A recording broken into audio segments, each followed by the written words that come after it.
Passarem comptes, com fem cada any, davant els nostres accionistes, en el qual podem dir que hem anat seguint d'una manera rigorosa la previsió, la planificació en quant al pressupost que vàrem aprovar amb la Junta General del mes d'octubre.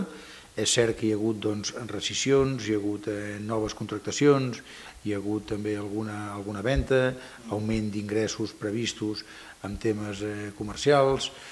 augment en massa social respecte a la confecció del pressupost. Al final entenem que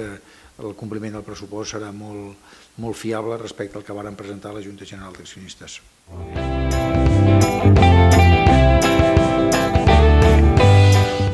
Ens trobarem un camp ple de gom a gom, tenim les entrades de preferents, les entrades de tribuna totalment exhaurides, som dimecres, ja hem obert la preferent superior, aquestes 1.500 localitats que tenim a disposició dels nostres socis. Ens han indicat que de Múrcia vindran al voltant de 300 persones, no més. Per tant, si tindrem la capacitat de quasi 13.000 persones, 12.000 llargues han de ser gent del Nàstic, gent que volem que vinguin identificats al camp, que vinguin vermells, que vinguin amb bufandes, que tinguin amb les samarretes d'aquesta temporada, de la passada o les que sigui, per tal que l'equip, quan surti al camp, es trobi aquest escolfó que va ser decisiu per poder vèncer el Girona,